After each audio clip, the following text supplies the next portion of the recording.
Thank you very much. So I'm going to start the conversation with Andrew Gold. I've only kind of come to know Andrew in the last year or so, and I have found his kind of back catalogue really on cults very, very interesting. I kind of think I like studying cult-like behaviour because it's so fascinating. It seems to be really counterintuitive how very intelligent people tend to fall into cults. And then I read, well, very intelligent people tend to seek out utopias. So they tend to seek out frameworks that are quite interesting and that offer a solution in life. And that was a real moment of realization of why? Because it seems so strange that so many people were so intelligent, so cerebral, so thoughtful, and yet falling for something that felt like brain-numbingly stupid. So that has been a moment of revelation. But I suppose to start with, I'd like to know for yourself, Andrew, what made you get into cults? What made you kind of become interested in it? And what are the kind of lingering thoughts you've had? Because you really delved into it and you kind of moved beyond it then. Thank you. Yes. I think probably Louis Theroux. I just grew up watching Louis Theroux, or Lois Theroux, or something as Americans might know him. I don't know. The son of Paul Theroux, the travel writer. And so many of us were just transfixed watching Louis and watching him go into these worlds of subcultures and different kinds of people that we would never in real life ever meet. Who's met someone like in the Westboro Baptist Church and things like that? So it was just fascinating. And I thought, oh God, you know what? I would love, even more than watching this, I would love to actually meet those weird and strange people.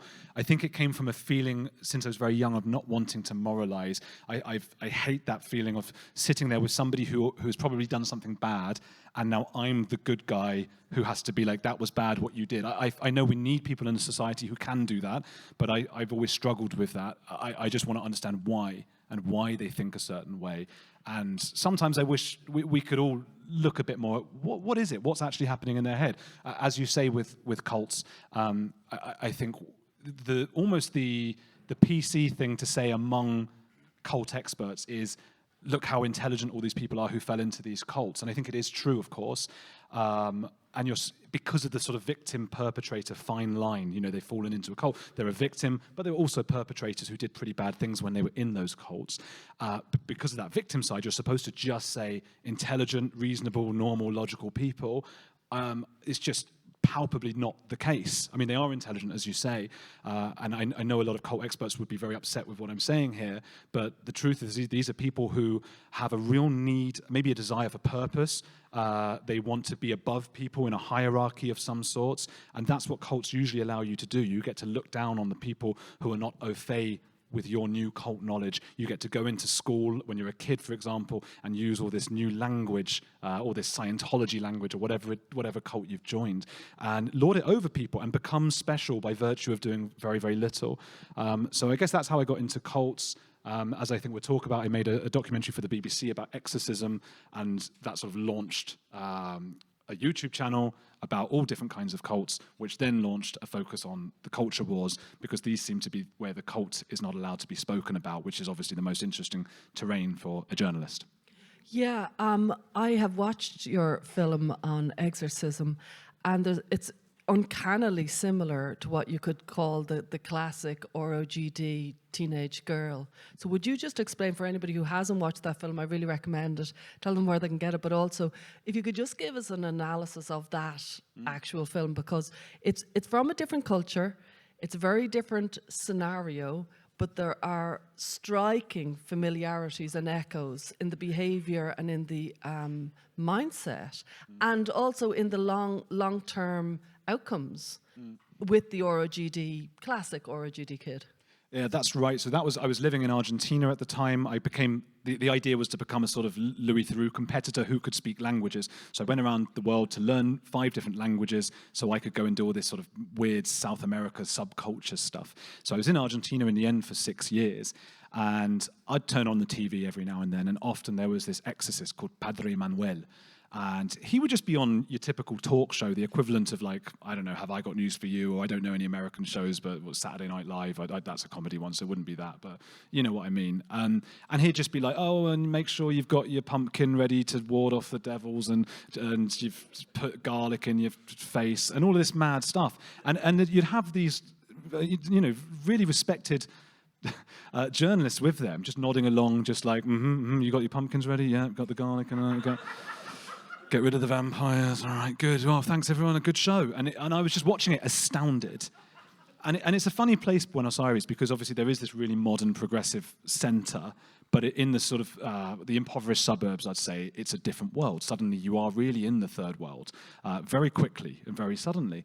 And I guess those are those people they're watching on TVs. Those of them who have TVs, they are watching this Exorcist talk nonsense. So I emailed him and I said, hey, I'd like to make a documentary going with you for a few weeks, and I'd go and sort of almost live with him for a month while he did all these exorcisms. At the time, I wasn't working with the BBC or anything. I'd never done anything like that, but I just got people to come along, and we filmed it just on the fly and borrowed equipment and did all of that stuff. And we only, after making it, managed to sell it to the BBC, which took another couple of years.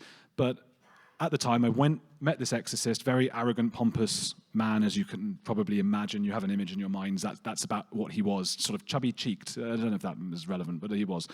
And so he was very happy to be showing his powers and all of these things to everyone. And I was like, okay, can we actually watch an exorcism? And he's like, you can take part in the exorcism. And I was like, oh, okay, that's scary, but I'll do that. Okay. So we got people in, his next exorcisms or exorcisees who were lined up. And I was to ring the bells while over their head. The bells ward off evil spirits. So I was sort of standing hunched over these women ringing bells. And obviously it was absurd. But as it got going, because I thought when I started, this is going to be a kind of Vice Media before I guess they were always horrible in some sense, but that kind of tongue-in-cheek thing. But you start to see the way they're writhing around and screaming on the floor. You start to listen to their backstories. As Stella said, these are very similar to the young women who go through transition. So we're talking about bulimia and anorexia. We're talking about cutting their wrists, OCD. They talk about having urges and pushes, whatever that means, depression, those kinds of things. So in the West, we would say, hey, you need to see a therapist of some sort. We need to talk this through and get to the underlying conditions. So when you couple those things together, you see a young girl screaming like that on the floor, and you know what they are actually going through. It suddenly became very real and very serious for me, and I thought, fuck, what have I gotten into here? This is big, and I felt I shouldn't really be here. This is odd and weird, I don't know. But one thing that we found was that every time the Exorcist brought in a new person, it was a young woman. Again, very similar to those young women, the same age, the same kind of thing going on. And it was immediately clear that what was happening in the exorcism was some form of placebo, some form of release. And it was amazing how, they would talk about there's just something wrong inside of me. There's something that has to come out. There's something we have to change, and then I'll be all better. And they would have the exorcism, and I would say, do you feel better? And every single one of them, yeah, I'm amazing. I feel wonderful. I've never felt so great. This is exactly who I really am. This is the real me without the demon inside me. So it wasn't until a couple of years later I started doing more work and looking into the whole trans thing. I could not believe how well that fit. And I just thought it's amazing how much people in the West, particularly maybe the kinds of people who are trans rights activists with the progressive and secularism. I mean, I'm secular myself, but they would ridicule and laugh at the Argentinians. And if you went to that part of Argentina and said, you know what young women who've got the same issue as you are doing in the West, they would ridicule it just as much. They would be incredulous. Even more than the exorcism thing. So I think it's just, it's that understanding that I'm sure many of us thought about, that there's never been a generation that hasn't had at least one insane belief that has promulgated through the whole mainstream, wandering womb, women are bad because their wombs are in their face or something. There's so many things that we thought are mad. And the idea that we today have the true truth, and we've literally got people in Argentina and, of course, Brazil and many, many other places. I'm sure it does happen in the UK. I think in Ireland, I'm sure it does happen a little bit, where people have a different belief that is no more insane than the idea you should be cutting off and inverting and putting your wrist through your thigh out. This is, and it's palpably, 10 times more dangerous than exorcism. There have been deaths from exorcism, very rarely, and that's only because of a particularly fervent, zealous priest who has decided to starve someone. Same kind of thing has happened in Scientology. But yeah, I mean, it's. I'll let you get the next question. Because it makes me think, when you were talking there, it made me think of the power of ceremony and ritual and how much that impacts us. And arguably, in the last 20, 30 years, we have lost a lot of, certainly in my culture, we've lost, like, very, very fast, we've lost a lot of rituals and ceremonies that kind of almost staged us along the way. And we're serious and we're difficult. I remember when I did my first confession, it was hard. Like, it was something I had to reach, and something I had to get, and it was a serious, I was 7, but it was a serious kind of ritual that I had to go through. And we kind of, in this kind of new era, this extraordinary kind of wide open new era, anything difficult is kind of frowned upon. And yet there's something in the human that seems to seek out these difficult rituals and ceremonies. And so, like you say, I see a real similarity here with the ceremonial aspect of an exorcist and the ceremonial aspect of the trans rituals that people need to go through to become finally the trans person who they really are. Yeah, they have to believe it. That's part of making them believe it. It's something that was important for the tribe, of course, these kinds of ceremonies. It's an important facet of social contagion. Without any kind of ceremony, without it being public, it can't really spread in that way. I don't know who it was. I remember it was either two people who are here, I think, Helen Joyce or Kathleen Stock, who was talking about, or maybe both, the way anorexia spread to Japan. Was that, which of you was that? Was it you? Hong Kong. Well, I'm a racist anyway, so it doesn't. They're all the same. No, as far as I'm concerned, it's the same. No, I don't think that. A joke. Yes, it's very subversive. There's a footballer who's about to be banned for saying that. He made the joke that that a Korean player looks like his cousin or something, and he's about to be banned for like months. But that's irrelevant. It is, oh God. I'm not the footballer, and those aren't jokes I would make. So keep going, Andrew. Social contagion, right? Of course, and the similar thing, right? The exorcism is a fascinating study of this, of course, as well, because exorcism was massive about 2,000 years ago. It was a big deal, particularly for Christianity in terms of warding off other religions. The idea was that it was other pagan and other religious demons that were inside you. So it was very much a tribal Christian thing of get their religion out of you, and then you can be baptized. And it was linked with baptism. In the last few hundred years, exorcism almost tailed off entirely. It died. And the shocking thing here is we're talking about Brazil and Argentina and impoverished areas where maybe they have less access to the rest of the world. But it was only from the film The Exorcist that exorcism took off again in a huge way. Like, insane. Suddenly, it was everywhere. And you're thinking, like, how are these guys even getting access? I'm talking about really impoverished areas to watch this movie. But it was everywhere. And the exorcist that I went to had, and I'm not kidding, he had posters around his church of his face superimposed on the Exorcist movie. So that's what we're talking about with social contagion. And now I look back and I think, like, why aren't we talking more about the links between exorcism and gender for young women in particular?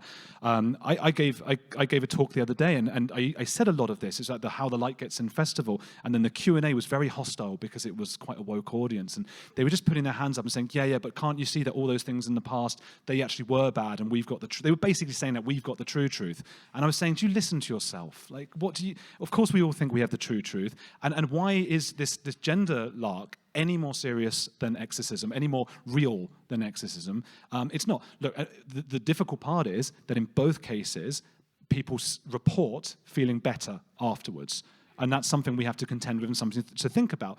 With regards to exorcism, I even thought about this. I mean, we know adolescence is a really tricky stage. So if you are to get through the last couple years of it just on pure placebo, is that actually maybe a good thing for those people? Because they got through those last 2 years where they would have had all sorts of troubles, and placebo carried them over the line, and now they're no longer teenagers, and they are a little bit happier or whatever. I mean, I would still say, no, I don't think this is a good idea, but that is one argument in favor of exorcism. It doesn't mean exorcism's real or that we can change laws and policies based on it, but, you know. Yeah, and it makes me feel, remember, like how people you say it's just empty ritual, there's nothing in it.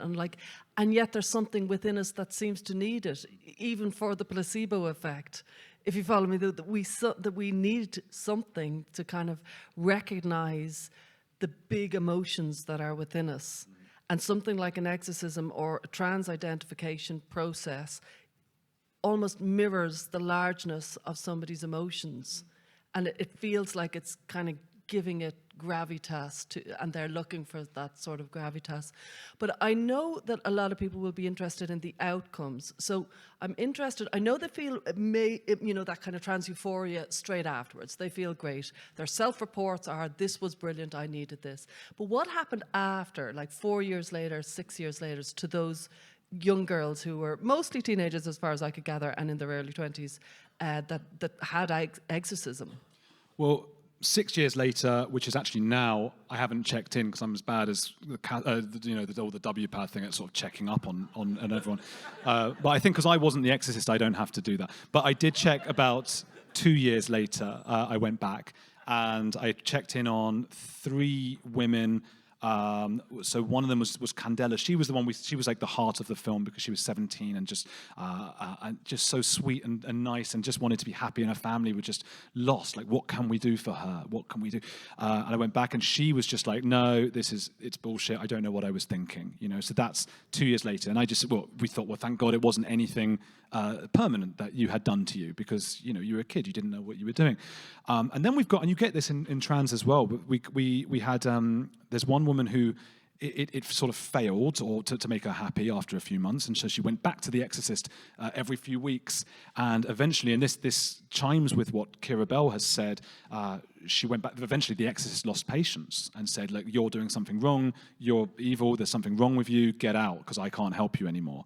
Because what's he going to do? He can't just keep doing exorcisms. And we've seen that when detransitioners have gone back to doctors, and because it goes against the ideology and no doctor wants to admit that to themselves that they've just needlessly mutilated someone, those doctors, they push back.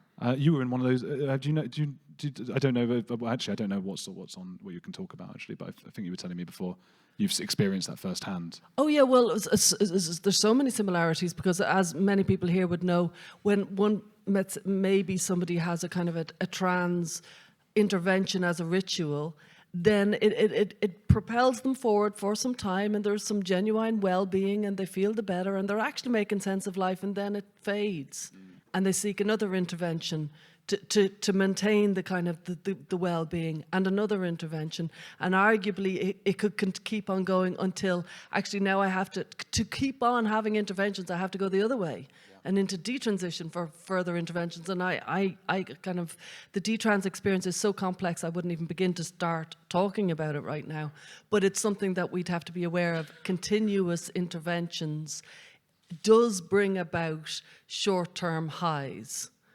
and in the long-term devastation. I want to swing it back, if you don't mind, if we could go back over to what you learned around, because I know you moved on from the exorcism into kind of cult-like behavior and the cult-like, you interviewed an awful lot of people from cults, and I know you kind of have some quite bleak kind of reports, and it's not data-driven. This is an anecdotal kind of perception that you have noticed, but it certainly chimes with, there's very little data around cult-like behavior, and it certainly chimes with a lot of what I've read around cult-like behavior. What is your feeling about being able to talk somebody out of a cult-like situation? It's just extremely, extremely difficult. So as you say, yeah, my old YouTube page ended up being, it started a bit cults and weird, and it ends up very much on Scientology. And my channel it ended up being like the foremost ex-Scientology channel. I'd never been in Scientology, but I was often interviewing people who had been in there. And what they would tell me, what a close friend of mine called Aaron Smith-Levin, he's got a channel called Growing Up in Scientology. And he'll often say there was nothing you could have said to him that would have convinced him that Lord Xenu or the Galactic Federation and all of that stuff wasn't true. There was nothing that can convince most Scientologists that Tom Cruise isn't tantamount to a deity. So it's really, really difficult to go in there and do very much. One person who unfortunately passed away, who was very good at that, and some of you will know of his work, was Jesse Morton. Jesse Morton went into he was a radical Islamist, and he was part of the ingredients for the Boston Marathon bomb. He was part of putting that together, and he was in prison for quite some time, and he came out and he wanted to start de-radicalizing. And I think for him it was very much about empathizing with the people in the cult and saying, hey, this is where we're similar. So he would actually approach them and say, you're right about all the things you think about the West that are terrible. You're right about them, I agree. And all he would do is try to talk them away from violence. So it was a little bit like Peter Boghossian here. He does street epistemology. He wasn't listening, but he is now. He was on Twitter. Yeah, always catch them when they're not listening. But it's with street epistemology that he does. It's this idea of you're not going to get someone who believes something 10 out of 10 down to 0. It's not. You just cannot do it. But you said something really important there. You said, however, maybe you can talk to them about not committing acts of violence. Yes. And when you put that into the trans equation, like many parents have said, identify as trans, identify as non-binary. It's the medical interventions that are the violence to your body. That's where we draw a line. So there actually is a glimmer of hope. I think so. And then I spoke to Aaron last night because, as you say, there's very little data at all on rates of people leaving cults. There's very little on there. I got the impression that not many did. I know that those who did leave Scientology tended to leave because they were treated so badly by their own cult.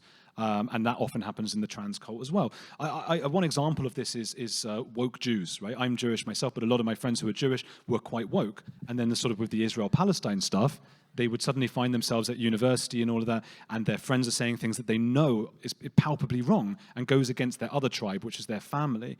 And so suddenly they're at a bit of a... But if I talked to those friends and said, you see, you're wrong about everything, that wouldn't work. So you have to just go, interesting, and let them very slowly move away and go from that 10 of wokeness down to a 9 and maybe down to an 8 and so on. And I just want to put in, and we're going to open it up to questions, so get ready with your hand to put your hands up. But that really reminds me of, I work a lot with detransitioners. I have this detransition support group that regularly runs through Beyond Trans and then working, one-to-one.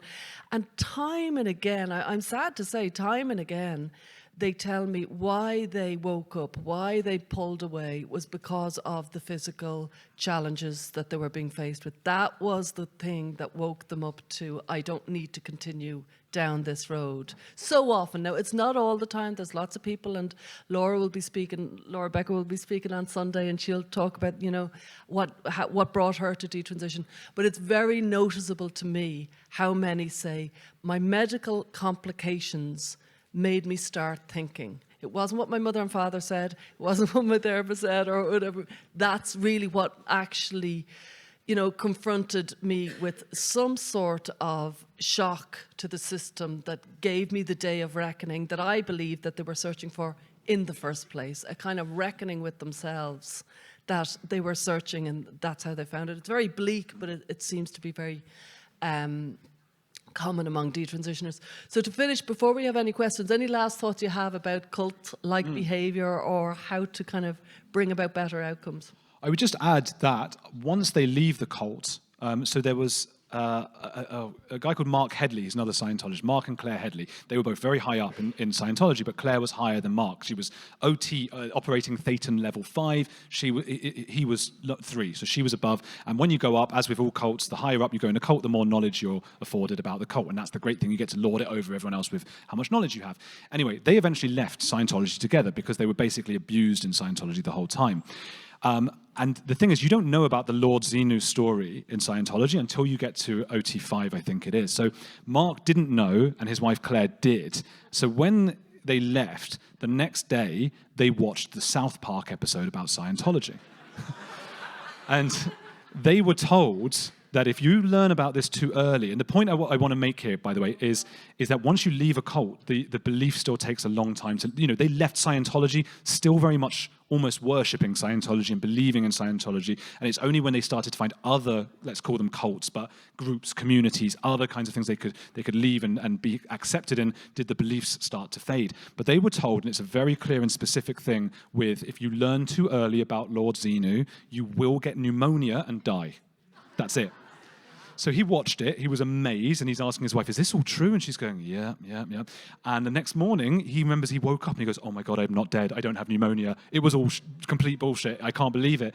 And so Scientology and also WikiLinks were huge in making Scientology go from being quite a big organization to now only having 20 to 30,000 people in it. So I guess a point to make here is firstly not to expect people who leave the cult of trans to leave all the ideas immediately. Don't pressure them to do so, because it's only going to push them back into it. I think they're going to see you as a non-believer, or in Scientology, a suppressive person, as they call it. And also, yeah, I think information, just more and more information. The more information got out there, the more Scientology as well treated its own people badly, the more people left. That is the same for gender as well. The more their own groups treat them badly, the operations don't work, or their friends' operations don't work, information is allowed to pass through the household, I think the better chance you have of your son or daughter leaving that world behind. Thank you very much, Andrew. And we're going to give, if you could get a mic. What? We're going to open it up to questions now, so if you could have your hand up. I think Sasha, my lovely Sasha's got the first question. Okay, first of all, I loved the film. I did watch it, and similarly to Stella, I saw a lot of parallels. And I'm actually speaking tomorrow about how to communicate with young people that have these really intense beliefs, so I see you already touching on some of this. Something that I've been wondering about is, how important is belief in order for there to be any placebo effect? Right, and that was true in the exorcism scenes. And I remember once going to an evangelical church in Texas, and I was called up, and the pastor kept smacking me on the forehead, but I wouldn't fall. So I guess I was not susceptible. So, I was very resistant. I always have been. But point is, do we think that with gender that there similarly has to be some sort of a belief for there to be any placebo whatsoever? Or is it just the process of getting medical care, or being seen by doctors, or being told with confidence that this is going to help you? What do you guys think about that? Yeah, that's a great question. I mean, this is maybe very placebo-centric as an answer, but we know that Parkinson's patients, firstly, who have placebo pills, they do better. We can see that on their brain scans. But even when they are told, you are taking a sugar pill now, they see some effect, which is absolutely remarkable. So you don't have to, I don't think belief is 100% of it. And I also think with relation to gender, I think Richie Herron, for example, detransitioner, I think he was suggesting that in the weeks coming up to his actual operation, which unfortunately he had, and then you can't go back from that, he no longer really believed in it. It was already at that point, but he went ahead because he was so afraid that the therapy would stop, which is really sad. He was under the impression that he wouldn't be able to get this free therapy unless he went through with the operation. So I think, as you say, belief is enormously important in all of these things. And I was, as you know from that film, he did a similar thing. We tried to push me on the floor, and I was like, "You're pushing me, though. Like, you shouldn't have to touch me." That's the whole point. But we've all had things where we get carried away and we get in. I watch a Tottenham game. I go to the football. I don't believe in it. It's ridiculous. It's a bunch of overplayed idiots who wouldn't care if I died. And I keep thinking, just from a selfish point of view, I'm like, you wouldn't care if I died, and you're getting paid hundreds of thousands of pounds. But I sort of put it to the outside of my mind, and I watch and I get carried away, and I believe in the story that they're telling me on the football pitch. So I think belief is of course really important, but there's something more to it, which I think is maybe being part of an overarching narrative. Would you like to stand up and introduce yourself? Hi, I'm Nancy McDermott. I work with the Genspect Substack, which, if you'd like to write for us. I'm curious, one of the things I've heard people involved in cults say is that it made a lot of demands on them, which was actually a good thing for them. And I'm interested, just from the point of view of parents who are raising kids, do you think that there is anything that they can do to help to kind of cult-proof their kids? I mean, maybe it's making demands, maybe it's doing something else, but I just wondered if you had any thoughts on that. That's a good question. I think there was a book I really liked by a woman called Amanda Montell, and it's called Cultish. And it puts forward this theory that some people don't like, again, in the cult sphere, because we like this that's a cult and that's not a cult. But she puts forward this idea that cults are very much on a spectrum. Your local bookshop or your book club might be a 2 out of 10, right? You might feel like you can't really say what you think in your book club. You might have to go along with the crowd, those kinds of things. And there might be certain demands made of you, as you say. Whereas Scientology or Heaven's Gate or Jonestown, these might be 10 out of 10 cults. And what she said was a nice answer was, if you want to leave a cult, don't just give up on the idea of cult altogether. Join many cults. That's the way to get away with it, because then you're not relying on one. You have your local bookshop, you've got your swimming thing, and you've got all these different things. And if somebody is putting you under pressure or giving you too many demands, you go, well, look, I've got enough other things going on in my life. I have so much purpose from so many other groups and cults and communities, whatever they are, that I don't need your one. Now, as the cult gets more culty up that spectrum, one of those demands will be that you're not in any other cult, unfortunately. And they will demand that you isolate yourself from your family, from everyone else, and all of those things. So I think it's a case of just trying to get your kids to be, and I guess we all try this, don't we? It's impossible in reality, but to be in many different environments and groups and sports and different kinds of things, and so that they feel in some way special, but that they're not relying on any one thing. Would you like to stand up and introduce yourself? Yeah. Hi, I'm Vincent. I work with Genspect. You said something about I wanted to bring you back to it because I think you moved on. The anorexia outbreak in Japan. I think you were getting to your point. Racist. I'm resisting. So I just want to add something, because I think I know what you're going to say, but I just want to add something that when I was anorexic when I was younger, and I'm going to talk about that on Sunday, but for me, there was no social contagion around anorexia. It was around body dysmorphia, and it was around masculinity, which I'll talk about on Sunday. But just let you finish the point, because I think it's a very important point, what you were going to make about how it spread. Oh, well, Helen? Yeah. I mean, to be fair, that's not something I know. That's why I name dropped Helena, because I just remember seeing a clip on YouTube. It was one of those going everywhere, and I was like, oh, that's really interesting. So I don't know, except to say, yes, it was in a lot of Hollywood movies and things like that. Oh yeah, you're right. I didn't explain it. It was that Japan apparently had. You know that feeling when you're in a school assembly and you're like, don't say the worst possible thing? And I've managed to avoid it for 35 years, and now it's happened. Basically, there weren't many cases at all of anorexia in Hong Kong. Stand up. And then this kid died on her way to school in the 1990s. She literally collapsed and died, and she was anorexic. And it was just around the time of the beginning of the internet. So the journalists all looked up, what is this thing? How could someone starve themselves to death? Found the explanations from American websites and newspapers, which said distorted body image, they think they're fat. She didn't think she was fat, she just hated herself. And then they said, oh, there's this disease that you can have a distorted body image and starve yourself to death. Lo and behold, a bunch of Hong Kong teenagers started having distorted body images and starved themselves to death. There you go. Wow, we just did a talk with Helen Joyce. And thank you very much, and thank you to Andrew for such an interesting insight into. We were very keen to kind of get different insights coming at it different ways, and this certainly kind of opens our eyes to a whole other way of thinking. So big clap to Andrew.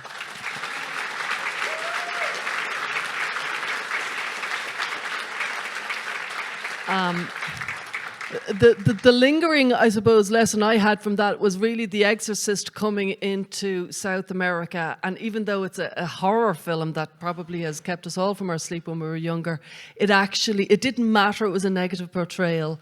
The concept comes in and bang, people jump on it. People with free-floating anxiety, their ability to jump on something shouldn't be underestimated. And so Helen's point about this was a negative, news story, and yet again, they jumped onto it. So we don't, that's a very frightening point, because, effectively, it's not a case of, well, you just explain to people that this is a very difficult thing and this is a very bad thing and it's challenging. Actually isn't giving account to something in the brain that will hop on that, because I've got free-floating anxiety and I'm desperate for a solution. And so it does, I'm a great believer in I'm kind of anti-censorship and I'm a great believer in free speech, but it does bring to mind that we have to be very careful about certain vulnerable minds, what they are exposed to positively or negatively, the data is showing that it's very, very influential to the wrong person. Anyway, thank you very much. Thanks.